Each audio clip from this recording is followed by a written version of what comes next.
And we're live. Hey, everyone. Good to be back. I'm your host, Joe Boskus, and this is Divesoft TV. We're kind of going under this new umbrella to incorporate all the new shows that we've been producing for you guys. So hope everyone's doing well. We have an exciting guest this week. My guest is Bruce Konefe. Bruce is a cave and shipwreck explorer known throughout the diving community for his extensive work in Thailand and in the Philippines. Diving around the world, playing an integral role in a number of discoveries, as well as developing diving protocols in the training agency, the American Nitrox Divers International, otherwise known as Andy. So let's see if we can have him pipe him in. Hey there, Bruce. Hey, how you doing? Good to see you. Thank you very much for having me on here. Yeah, thank you for joining us, even though it's good evening over where you're at. So yeah, I get a little bit used to that. Oh, I bet. Yeah, you've probably heard that a couple times. We're we're at 10 a.m. Eastern on our time. So what time is it where you're at? It's 9 p.m. here. 9 p.m. So just a little bit of a difference. Yeah. So that's why we're doing it a little bit earlier this week, so that we can make sure that it's not too late for you. So. Thanks a lot. Greatly appreciate that. Yeah, of course. So you've got such a really interesting story. Being from the United States, from Michigan, and how long you've been living in Thailand diving in Thailand for a little while now, right? Over 20, about going on 26 years. I think it was 1994, going on 95. I moved out here. I just woke up one day. Woke up one day and I says, "This isn't for me." Kind of packed sold everything I had, and just kind of left. That's definitely a good way to do it, And so tell us, how you got started in diving. I think the first time I actually dove was back in 1983. Mm-hmm. I was stationed in Okinawa, Japan. I was in the Marine Corps over there. I did 2 years in Okinawa, both at Camp Hansen. And my second time over there, was the first? Yeah, one of those times. That's so long ago, I can't even remember. But just some of my friends and stuff like that, looking for something to do on the weekends and stuff like that. So we all enrolled in diving courses and stuff like that, and not with the military or anything, but just diving on our own. So that was some of the first times that I did my very first dives. Wow. So what drew you to Thailand? Well, after being in the military and being overseas, it was kind of like, I don't know. It just kind of changed me. It changed kind of my whole outlook on things. I fell in love with Asia after I was in Okinawa, I was in the Philippines, I was in Korea, and it just kind of changed my life. And when I got out of the military, I went back to the States. It's like, what am I going to do now? Mm-hmm. And I look at all my friends, and they're all getting married and buying houses, buying cars, and doing all this stuff. So I kind of figured that's what I was supposed to do. And my next door neighbor was a truck driver, and I ended up getting into truck driving, and I ended up buying my own truck. And I used to run 48 states. I did that for about 4 years, and it was kind of a means to an end for me. My goal was to buy a truck, make all the money I can. During that time, I bought a condo down in Florida. I bought a house in Fort Wayne, Indiana. I was kind of setting myself up because I knew I didn't want to stay on the road. And I said, when the truck is paid off, I'm going to be off the road. When my truck, I paid it off, I was going down the road, and there was something wrong with the truck or something like that. It was a lot of money, and my brain started turning. If I fix this, it's going to take me. I'm going to be out here that much longer. Yeah. I pulled into the terminal, and I just says, "Here's your paperwork." I says, "I'm done. Quit." Yeah, there you go. I mean, that's a pretty clear decision, and so. when I after driving trucks and stuff like that, I just after living in the States for a while, I started thinking this isn't for me, you know, and I just got upset one morning, and literally the next day I bought a plane ticket to Thailand. I was thinking, oh, okay, I've already been to these other places. I want to go somewhere new. I bought the plane ticket. It was a really short period. I had a roommate at the time, and he didn't even know. But I just bought a ticket to the plane. I called him from Bangkok, Thailand. I called him when I landed in Bangkok. I got a hotel in Bangkok and stuff like that. And I called him, and he says, "Where?" I says, "Oh, I'm in Bangkok." So literally, it was. Yeah, within just a couple of days and stuff like that. Yeah, I just that brought me to Thailand the first time. Wow, that's pretty wild. And so how was it when you kind of started in, because you were already, I think, were you already teaching at that time? So did you just start kind of hook up with the dive shop and start teaching and start building, or how did it get started? When I come over here, actually, I was up in Bangkok and stuff like that, and I was actually started looking for jobs because even before I went to Thailand, I was looking for overseas jobs, and I never could find one and stuff. Mm-hmm. And when I was in Bangkok, and I was talking to somebody, and I said the Pattaya, the city Pattaya, come up, and they're telling me, "Oh, you don't want to go there. The military there and stuff like that. You don't want to go there." And I'm thinking, it sounded like, yeah, that's a place for me. And I come down here. And I've been here ever since. But when I was riding around, I rented a bike and I was riding around, and I see these some people taking dive trips out and stuff like that.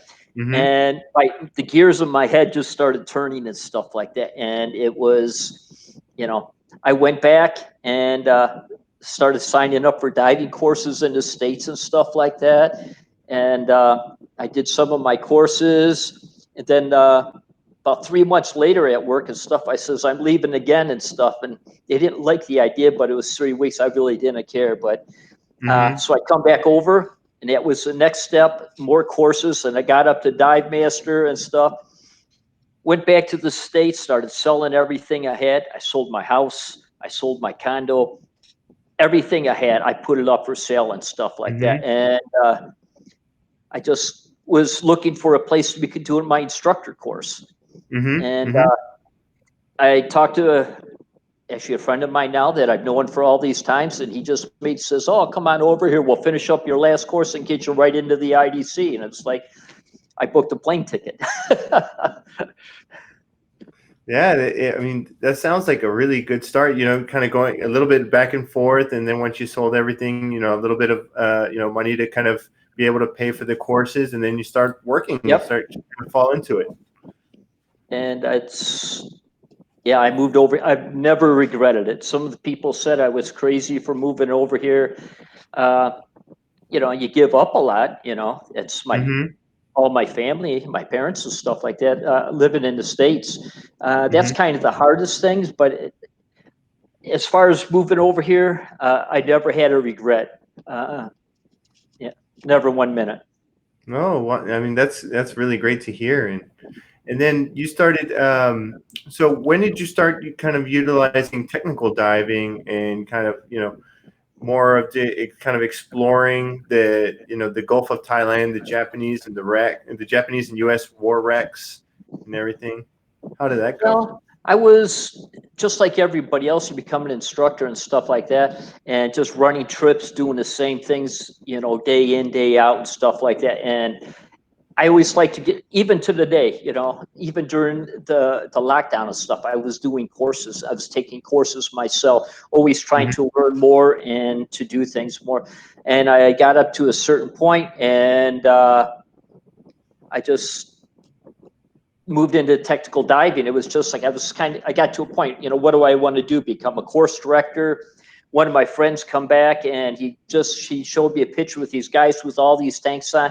I seen that, and it was like, that's what I want to do. And that's the direction, the path that I took. Was there a large technical diving community there, or was it pretty, like, not a lot of people? basically about me. Yeah. There was, I mean, I was here right from the very beginning. It's like if you dropped a Viton O-ring on the floor, you would have been searching around for an hour or two, because I was like one of the very first ones. I mean, I'm not saying I'm like the first one or anything. There was some other people starting to do it and stuff like that. But basically in Thailand, I was like, I would say like one of the first when it just started taking off and stuff like that. But like here in town, I think I was like probably one of the first trimix instructors, and even nitrox instructors and stuff like that. So, I mean, so it sounds like it was kind of building it from the ground up, you know, like you said, if you lose a Viton O-ring, you're like, you have to find it. Yeah. Well, I ended up going, since nobody in Thailand could teach the technical courses, I had to fly to, where did I go? I think Dubai. I flew over to Dubai and I did a bunch of courses over in Dubai. I started with Andy back then. I did a bunch with their training director over there. I did a bunch of courses. I come back home, or back to Thailand, I should say. And it was just like I needed some money to start investing into like the filtration system, the filling whips, partial pressure oxygen filling whips and stuff like that. So I went back to the States for about, I think, 6 months, and I drove trucks just locally. I just drove trucks for, I don't know if it was 6 months, if I even lasted that long, but I just made it until I had all the equipment that I needed and stuff. I started back then with OMS, John Griffith and stuff like that. And I started with them diving or getting all my technical equipment and stuff like that. And I brought it all back to Thailand. Oh, wow. That sounds easy to do, right? Just ship it to the other side of the world. So you also have worked with kind of the with the Thai government for archaeology recoveries, and you know, tell me about some of like the shipwrecks, and like, you know, being able to kind of dive on those sites, because you know, I imagine they're pretty protected by the government, or you know, how did you start getting into doing the archaeology work there? Well, I'm just friends with the archaeology department. I've known them for many years. Actually, I don't. It kind of started. One of the dive shops that I was at and stuff like that. The owner there, he had a boat captain and stuff like that knew about some of the wrecks and stuff like this way back then, and so he would talk about this stuff.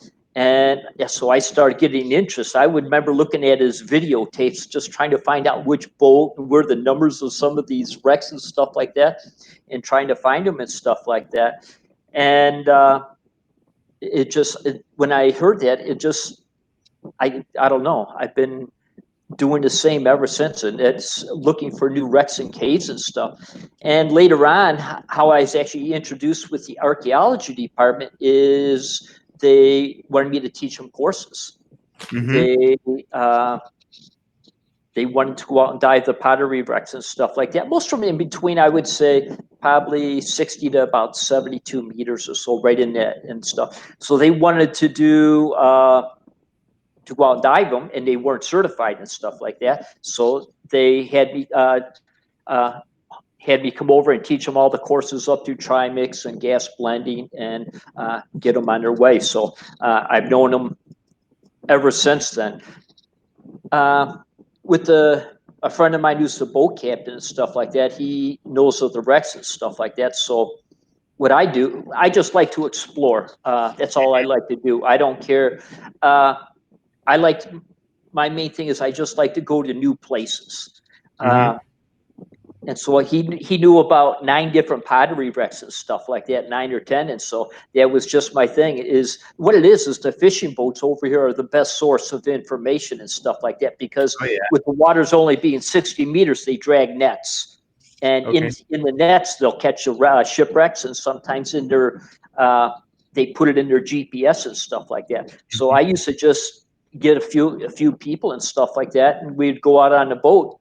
And they're usually I think probably usually 12 hours would be the closest. I've done trips as far as 35 hours one way just to check out a pottery wreck and stuff like that. And just I'd go out there and I'd look for new places and stuff like that, or check out these pottery wrecks and stuff like that. What I would do is, if it was a pottery, if they were pottery wrecks, I would actually contact the archaeology department and I would give them the location. I'd tell them, hey, I take pictures, I take videos and bring up samples, and I literally give them to them to help the archaeology department. Well, I mean, that sounds like, I'm sure they very much appreciate it and whatnot. It's now, so like, I know I'm not familiar very much with like the history there. Why are there so many like different shipwrecks there, and why is it mostly pottery? You know? It's not. I wouldn't say they're mostly pottery wrecks. It's just those are the most interesting ones that I'm actually looking for. It's either or. I've been on so many other different wrecks and stuff like that that I found out there, but it was, the pottery wrecks that always draw the most interest and stuff like that. Most of the pottery and stuff like that, why are there so many wrecks is just because of the storms in the Gulf. Like now, I just see the boat captain was coming in, and he posted this is starting to get, the winds we got a storm coming in right now, so we're even wondering if we're going to be diving this weekend and stuff. But just basically the storms and stuff like that, and from talking to the archaeology department and stuff like that, the wrecks are usually 300 to 700 years old and stuff like that. And coming from like a Utia and Sukhothai pottery and like in that era and stuff like that. It's usually just the boats put the pottery like on the bottom is for rides good in the water because that's the heaviest and stuff like that. And with the storms and stuff like that, and it just they sink. Yeah, I mean, it sounds really interesting, especially 300, 700 years old. I mean, that's probably some very unique pottery and some really interesting stuff. So cool. There's some of them that actually, other than just Thai pottery, but when you're digging around and stuff like that and search around, you find blue and white pottery and stuff like that. It's just a mixture of pottery. To me, that's what kind of makes it interesting, is kind of the history. Where is this wreck going to? And that looks like the Australian tide. Yeah, well, there was some of these pictures of the pottery on your website, and so, or the artifacts on your website, and so looked like some really interesting, really cool finds. And so, actually, we were on that one not too long ago we went out there, and that looks like, that one had some fabulous, actually in the museum, there's a lot of from that shipwreck that they have a lot into the museum, and they have the underwater archaeology department. They have the museum in Canterbury, and they got a very nice setup in there with everything on nice displays. They actually have a wreck in there that's all set up there with the pottery in there and that, but they have a great museum, and the staff down at the underwater archaeology department are some great people. I really enjoy working with them. Now, like when you're doing a lot of kind of this training, is there a lot of communication barriers? Is there, I mean, how is that? Is it like in the older days, there used to be a lot more barriers, and then now it's a little bit easier? Or? I think after being here for so long, I can speak pretty good Thai. It's not perfect. I could. Not much gets by me. Just ask my daughter. She tries to get over, but it says, that ain't gonna work. But I can speak enough Thai, and probably I can understand more than what I could actually speak and stuff like that. And a lot of the people in the archaeology department can speak English and stuff. Oh, good. So 50-50, we always manage to get by. Right. Well, that's great that you get to work with, the archaeology department, and, able to kind of help out as much as you can with a lot of these wrecks. And to find pieces like this are very fascinating to me, at least. Yeah, it's a lot of fun. it's I think that's probably the reason why I've been here. When I first come here, it was I hear about one wreck and it's like, oh, so I'm kind of focused and stuff like that. It sometimes it's not so much just the dive. The diving is the fun and diving on wrecks, but sometimes it's just the search, Right. looking for new wrecks and looking for new caves and stuff like that. I've been doing it so long, people actually call me up anymore because it's like, it's always a search looking for new caves and new wrecks and stuff like that. But it's just one after another. There are always more coming in, and always it keeps the diving industry, or it keeps the diving interesting. If Right. it got bored, I would quit a long time ago, but there's always something new just to keep it going and stuff like that. In these pieces, were they found a long time ago, or are they pretty recent? I can't remember all of them, but some of them look like they come from the Australian tide. And Okay, so I'm like just trying to think when they had worked on that one. It was before I come here. Okay. They had brought up a lot of the pottery and stuff like that. It was before I've actually come to that long before I come here in '94, probably in like 1990 or something like that. Right in that time frame is when they had brought that up and put some in the museum. Yeah, the nautical archaeology is so interesting, and I know that there's a lot of, at least there's kind of like a growing interest in kind of the renewed development of like archaeology programs where people are learning how to dive and kind of excavate and remove things, in a good way that's able to protect the artifacts rather than like going in and people just grabbing it. And so, Oh yeah. I know the archaeology department here, I see them every once in a while. They're teaching people how to do it and stuff. I've never done any excavation myself.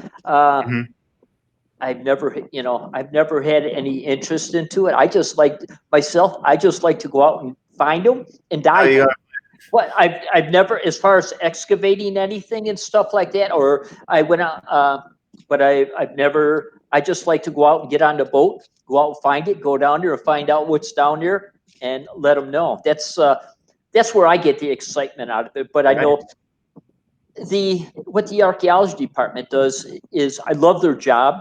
I was just down south with Sierra, a friend of mine, just a couple of weeks ago, but he was, talking about the process and stuff like that, where they're finding the wrecks, and that it adds value to the pottery. It adds, it's not just, but it adds the interest, finding out where this wreck had actually come from. If you could put a name on the wreck, where it was going, that's the part that's exciting and makes it interesting and stuff. If you go out and just dive, this is what people think when you go out and dive on a pot. Some people think, "Oh, I'm going to go out and dive a wreck." You think you're going to go down there, see a big steel wreck there, and it just, here you go, But it's not like that. You go out there, and even on like the depth sounders and stuff like that, it's just like a mound. When you dive down there, you don't see nothing but a mound of pottery. If you're digging around, if you're lucky, sometimes you'll find like the keel. The keel of the boat. Yeah, you could actually just find the keel because that's the thickest part. Is usually buried in the sand and stuff like that, and it's just like a big mound of pottery and stuff like that. But the fishing boat captains and stuff like that, he knows how to find it. Sometimes we're sitting there looking, and I'm saying, "Where's it at?" Right there, and stuff. And it's like he knows how to pick it out and stuff like that. So, and also with diving in the Gulf of Thailand, you've done a lot of cave exploration in the area. Was there a lot of cave diving when you got there? There was a couple guys doing some cave diving and stuff like that, where they had found quite a few caves, and because a lot of those guys lived down south and stuff like that, but I lived up here in up by Bangkok and stuff like that. And when I first started getting into looking for caves and stuff like that, it was kind of hard. I actually put it out. I put the word out. I said, because I couldn't find any caves. I'd done all the training. I went to Mexico. I did all my training and stuff, and I was trying to find stuff up here. So I says, anybody that could take me up north and put me in a cave, I'll give them a free course and stuff like that. Yeah. That was when that was down in Calsock National Park. That was when the first people to ever dive. It was Temple Cave, what we call Temple Cave, which has become very popular now. But that was when we were down there looking for caves, and that was a new one we'd found that day.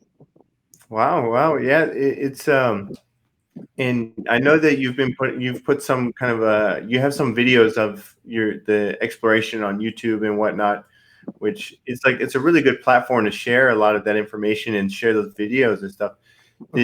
How was some of the exploration and kind of developing and finding new caves? Were they pretty remote, pretty hard to get equipment to, or? Oh, they still are.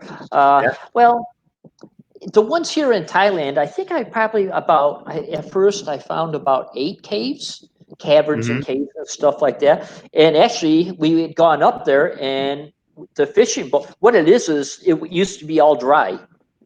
And then they built a dam and flooded it all and stuff like that. So usually, if you speak to the fishermen, because they know where the fish are at, they like to be around, especially the big catfish. They would be around the caves and stuff like that. And some of the old timers and stuff like that, they'd say, just speaking and putting it together. And he took me up there one time and took me to one cave. We found 1 or 2 caves the first trip up there. Then every time I says, find me more. So I'd always call him up, and every time I go up there, I'd slip him some little bit of money or something like that, or give his dad a bottle of whiskey or something like that. He was happy, and they just kept finding caves and stuff like that. And I haven't been up there in a while, but one of my friends, he keeps going up there. He's found some more caves up there, and it's just in like a flooded dam area and stuff. So since they were dry caves, I mean, I'm sure they have a lot of formations. Are any of these kind of sunk caves, or are they just all diveable and they go very far, or are they pretty? They don't have the distance like Mexico. Mexico, those just They go forever, right? Yeah, they go forever. But the caves here, they don't. But they're a lot of fun to dive. It's you could go out and do a day's diving, and you'll want to go back and stuff like that. They're kind of interesting. Like one cave, I was going through this the first time, and I'm swimming along, and I'm like, I couldn't believe it. There was actually a big table in there and stuff like that. But what it was, inside the cave, and I was probably about 27 meters deep or so, and the depth was, it was a good ways in. But what it was is they used the monks and stuff like that. They used to come in there and where they have ceremonies or whatever they do and stuff like that. But it was a big, thick wooden table in that. Wow. If you go to the Philippines, the Philippines, it's much more remote where I go. It's like Mexico, probably more than 20 years ago and stuff like that. But that's over there. That's pure exploration. Right. And so I know I've seen a couple of the pictures. Right there we go, where you have Sherpas and people lugging gear. I mean, that's a nice tank backpack. Oh yeah, I was over there on a wreck exploration trip and stuff, but I always searching, and I come across a cave guide, and they're not cave divers, they're not nothing. He's just and he's one of the most renowned cavers in Samar, Philippines and stuff like that. So I just had to, because I'm looking for underwater caves, and he was a dry caver. We had to communicate together and stuff like that. He would help arrange the porters and the food and stuff like that. And we would go out, and when he was out caving and stuff like that, when he would see sumps or no caves and stuff like that, we just start diving them. In 1 week, I had a very good friend of mine, Thomas, from Germany. We did 7 virgin caves in 7 days. Wow. What I say, this is, has anybody ever done? Back then, it's very unlikely that anybody. And according to my guide, he says, basically we were the first people actually dive. And I mean, Samar's an island, and if you've seen a tourist come, you would know if a tourist or a foreigner was there or not. Yeah, and I'm sure, bringing the gear is not a very common thing. So, to be the first to come with equipment for cave diving equipment and be able to dive it properly versus rather than just going with a light and kind of dry caving. That's all part of the I always call it part of the ride. Right. I had to, because on the whole island there's no dive shops. There's I think now there may be one dive shop, and I still haven't even found it. But I had how I got dive tanks was I got a hold, as they called it, I think it's the BFAR, the Bureau of Fisheries or something like that, Bureau of Fisheries Department, and some of their divers or people who worked there, they needed tanks, so I would rent the tanks from them when I would go. It was actually right where all the caves were and stuff like that, so I would rent the tanks from them. And since we started seeing we were going back, one of my friends, he bought a small compressor, and some of us pitched in and bought some tanks, and we kept there and just kept them there, so we had all of our own proper equipment for side mount stuff like that. Oh, good. And so is there still, like, yeah, you can see in these pictures, like getting to the site's really easy, right? Oh no, that's what that's part of the excitement and stuff like that. Sometimes, when I would fly into like Manila, we'd have to catch another flight down to Tacloban. Then it was a minivan ride. Then we just get to the guide, and then we have to take a bus ride with all, and a certain place. And then we had to get to some of the caves. It was like a 2-hour boat ride. It was whitewater rafting and stuff like that. Yeah, There's places we had tanks in there. We had our compressors in there, all of our dive equipment and stuff like that. And it was great. I love doing that. It was, we sometimes, it's whitewater rapids, and we're taking these boats through there and stuff. And that got us usually some closer to the middle of Samar and stuff like that. And then you still had to hike another 2.5 hours just to get to the caves.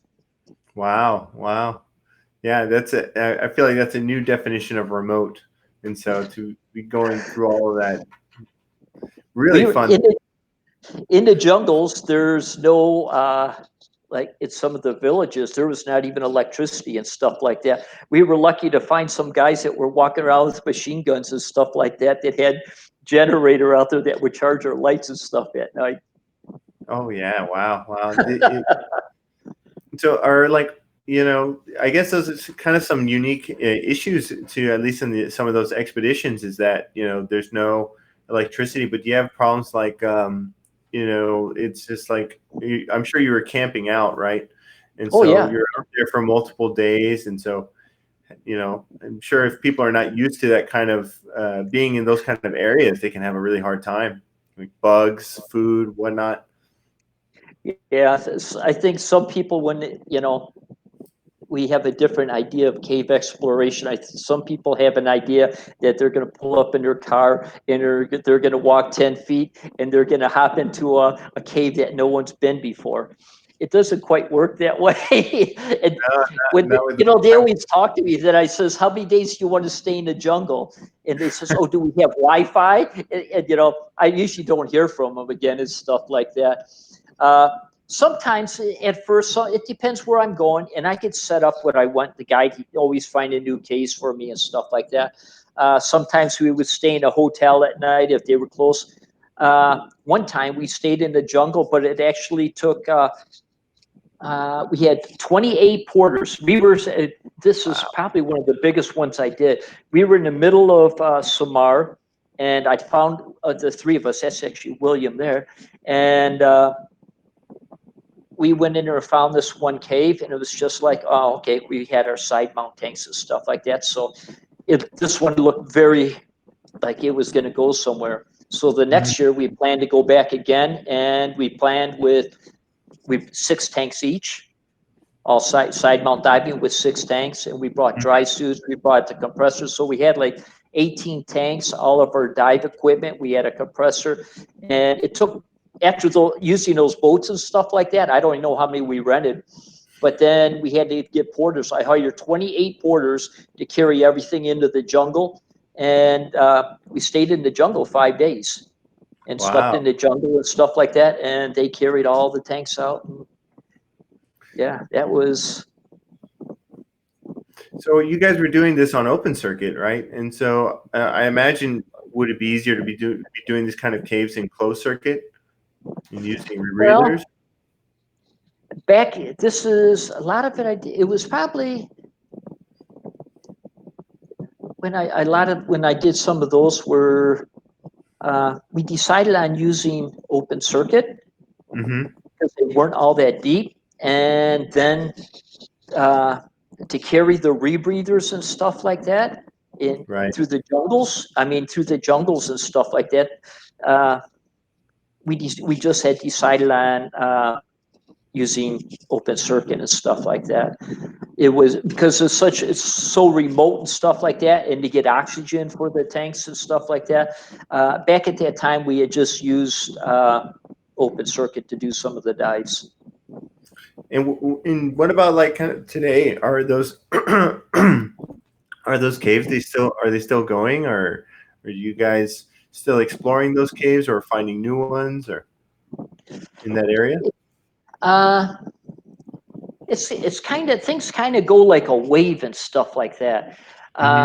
If for the longest time I was out doing wrecks all the time, and then I got into the cave diving. Then it was doing all the cave diving and stuff like that. Yeah, look at that. That looks like a little bit of work. Oh yeah, that is great. It's a lot of fun. And recently, it kind of goes back. And recently, I just was thinking there was a lot of the wrecks here in the Gulf of Thailand that I haven't been on and stuff like that. So recently, I kind of focused more on the wreck side, but not saying that I wouldn't go cave diving. I would, if people want to go over and go cave exploring. It sounds like but doing some of that, it's people. Yeah, some people don't want to go through all of that. Yeah, it's not for everybody. And for me, I live for it. It's part of the excitement of it. Well, I know I saw on the news, what was it, a couple years ago, and during the Thailand cave rescue, you were able to help out and kind of help support some of the operations on that. Can you tell us a little bit about it, the experience? Yeah. Just a friend of mine. Even now, I see him all the time. When he had heard about the cave rescue up there and stuff like that, and he had just called me up there, asked me if I would could come up there and if I was willing to help out, and so I caught a flight and I went up there the next day, and just part of kind of my role was I spent some time there with the Navy SEALs. As good as the Navy SEALs are and stuff like that, I got a lot of respect for them here in Thailand, the Thai Navy SEALs. But we're the ones I'm out doing all the cave diving all the time. They're not, this cave diving is our kind of what our specialty and stuff like that. And but we were there to just showing them different techniques, running lines and doing stuff like that, and assisted them. And just however I could help out, whatever I needed to do to help our team and stuff. Well, and that's wonderful that we were able to lend a hand on that, and so they're like that was a lot of work, and so it was really great.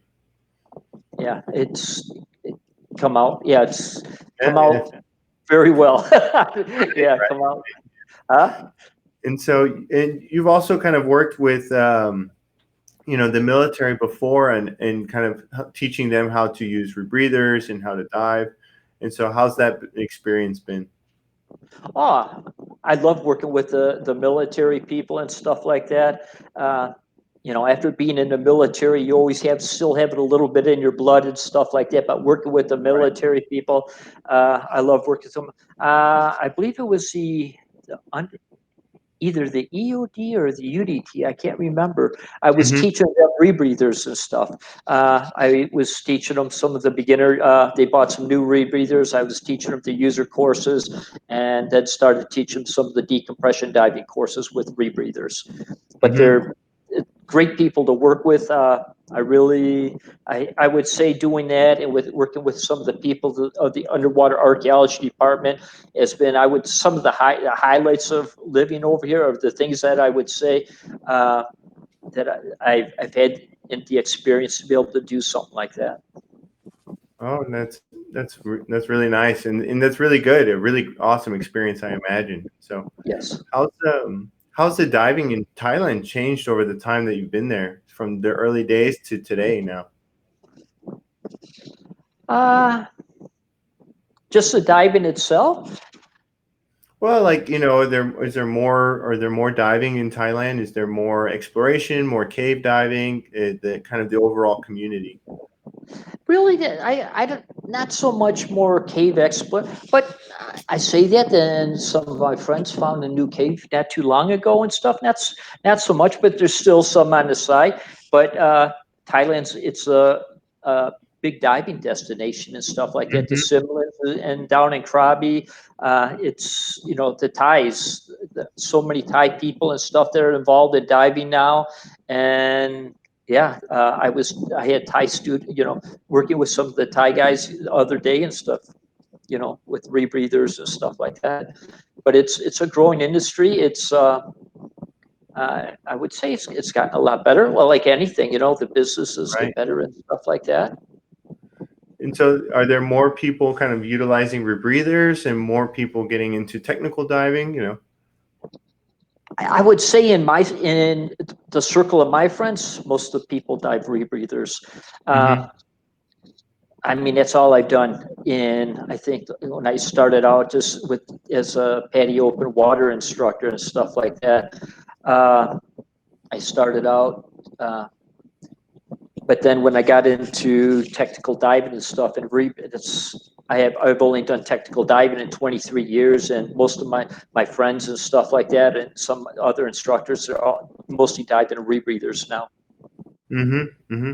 Yeah, there's some pictures of the course with teaching the Navy, the Thai Navy, to use rebreathers, and so. I was looking, I was kind of wondering. It was, yeah. Yeah, yeah. It looks like they have the same Navy UDT shorts too. So Yes. Yeah. cool, cool. And I also a lot of times for these talks, like I do a lot of prep work, and so I've found that like you've been post a lot of videos on YouTube, and you've done a very good job of utilizing kind of social media in terms of like creating video for training and just like to kind of answer questions, but not to replace training, obviously. But Oh, it's no. I but use some of the videos, and actually some of them I got it because things change and the evolution, things always change it. Some of them I have to go back and kind of Mhm, redo and stuff like that. But it's just something like as somebody's, like we do mostly land drills and right. with the skills and stuff like that. But it's just something else for them to view it one more time, and they could stop it and see and stuff like that. Just something, and sometimes a little bit home, just they want something to do and stuff like that to help prepare them for when they come, so they can watch the videos and stuff. Right, right. And so how do you think of it as a tool, especially, now when we're doing so much digital stuff, kind of like these live streams, kind of like the gear talks that we've been doing. What do you think of using those video platforms as a training tool? It's starting to go that way. Yeah. I think it's not this is just, it's going to be a way of the future. I mean, the pandemic and all this stuff, you know you just can't stop. Hmm. People didn't know how long it was going to last and stuff like that. Some people say they're going to wait for it to be over with, but this is the future. I mean, if they're waiting to go back what it was before, this is the future, and we have to learn to. Some of the stuff like this, because my friends can't come over here, and we've done some stuff on just like we're doing now and stuff like that. They have all the materials there with them and stuff like that, and we can do things like that. And it's actually, in a way, I mean, it's just a theory. And when you're sitting here and you can, communicate back and forth and stuff like that, it's mostly the theory. But a lot of the people kind of like it like that. Because when they come to Thailand on vacation, they don't want to spend their time sitting in classrooms and stuff like that. So, but it's going to be part of it is what it is. The future's here already. It's starting to be more of a common thing. Yeah, no, I know that we've had to adapt. When this whole started, we didn't, Matt and I, we didn't know how to do live streams and whatnot. And so now this started. I didn't either. Episode. And so we've really had to really embrace it. And all of a sudden, you have to become a video editor. You have to be able to learn how to use the cameras. And the good thing is the cameras are a lot easier than what they've ever been. But I'm not very good with cameras. I can't. If it has more than one, everybody posts. I post a picture, something like that, and I always get comments back and stuff. They're always giving me a hard time about that because the pictures always look like blurry. Yeah, I tell them I've only done the 1-button camera course. I says maybe I'll grow up into 2 buttons. Yeah, that's gonna be the next course I take. But my pictures always, but the technology and stuff, just like yourself, I would go to the dive shows, people would invite us to go to dive shows and give presentations for the people at the dive shows and stuff. And then the dive shows were closed, but then they started doing Zoom, doing these live streaming and stuff like that. And it was like I'm getting a little bit more comfortable, before it was just like, holy cow, because I could, especially being older, I do okay on the computer. I can get around, but it's getting to be easier, but it's more, a factor now. Yeah.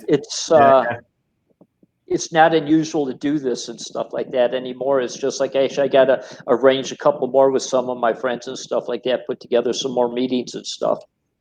Right. Yeah, it's definitely been kind of like we need to adapt. And so I know it's with the live streams, I would always rather, if I'm not diving, at least we're talking about diving. And so it's that's what.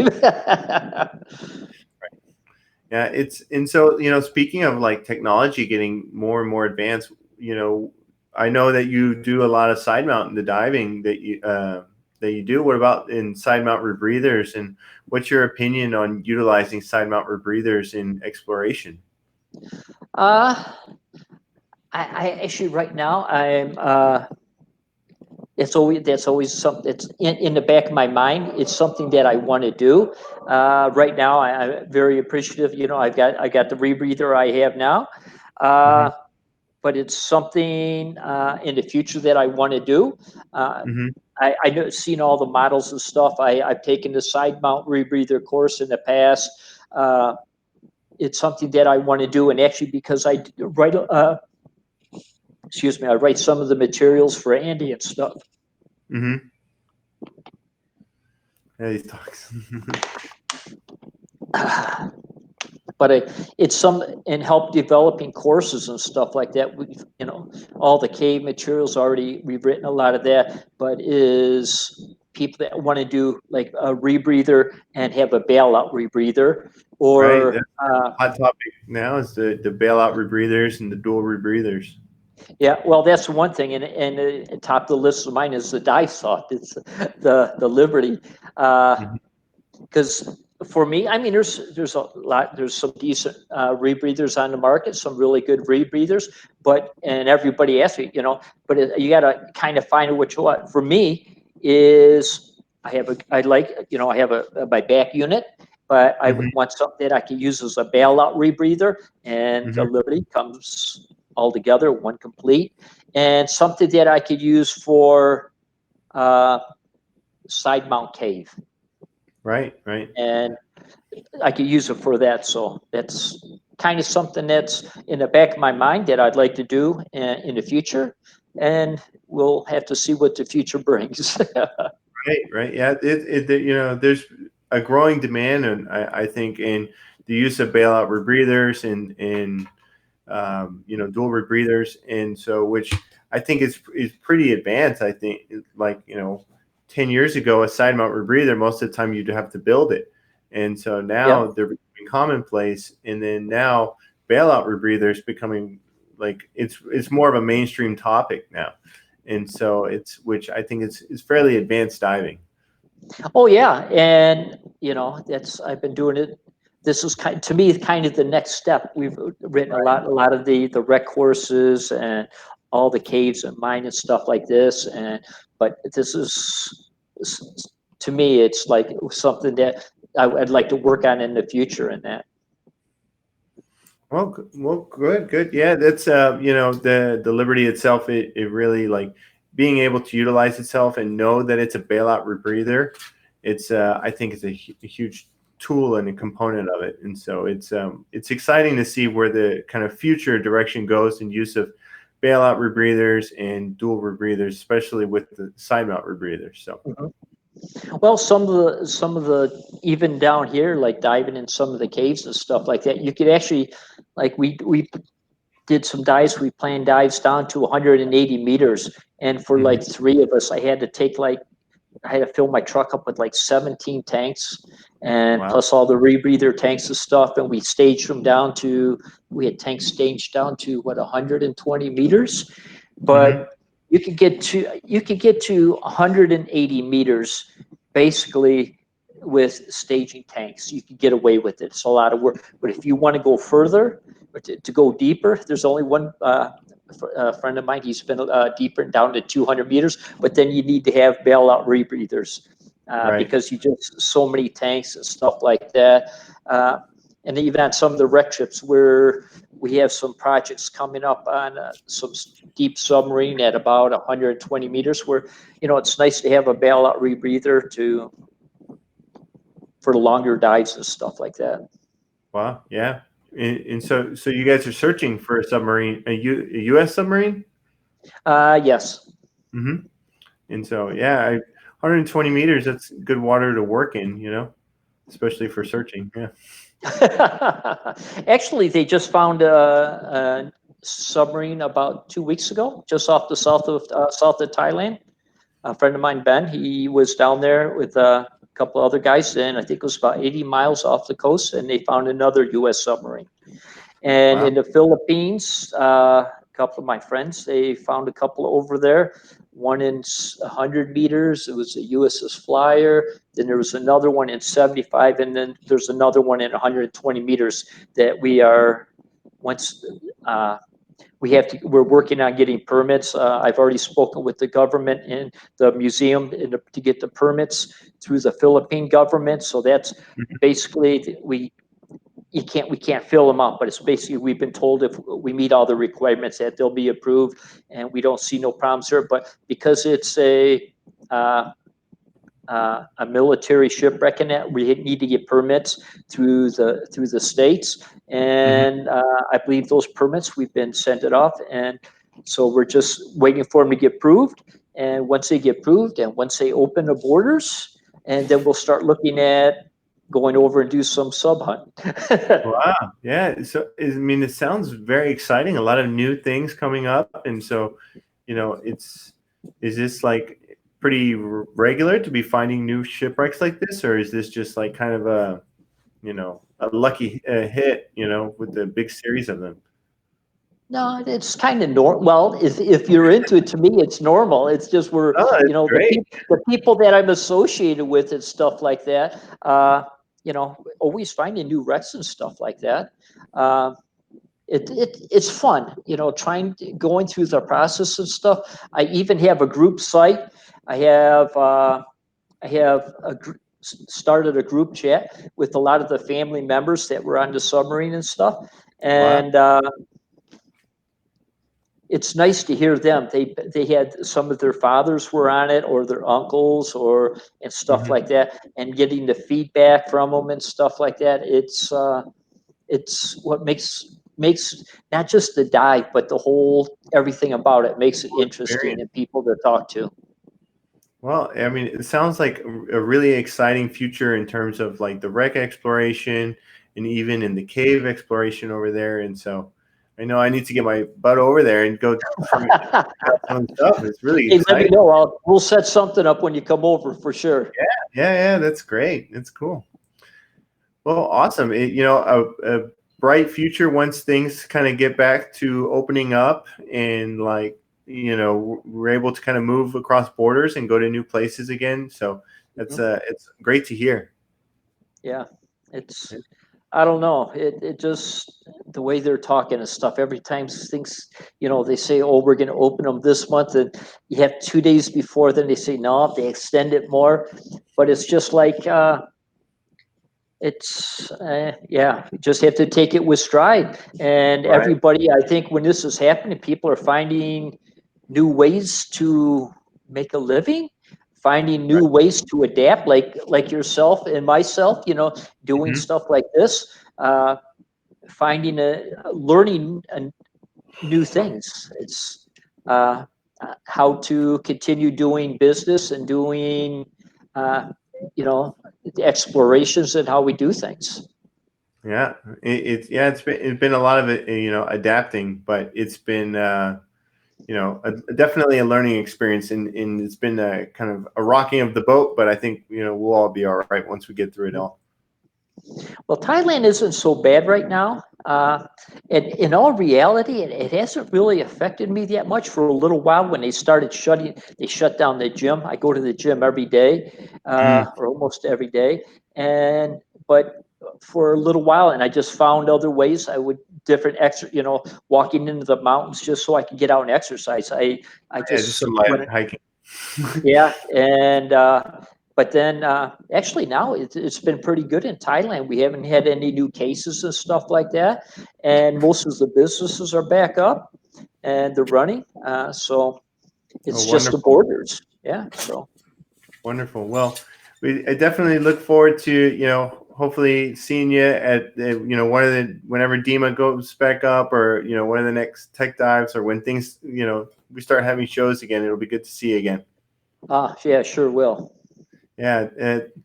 Well, thank you so much for joining us on this week of the Dive Talks Live. It's wonderful to have you. There's a lot of stories that I'm sure we just barely scratched the surface in the stories. I definitely encourage everyone to go look on your YouTube page that you have, and you have a. Thank you very much for having me, and thank everybody there at Divesoft. Thank you very much for all the help you guys done for help me out with. Oh,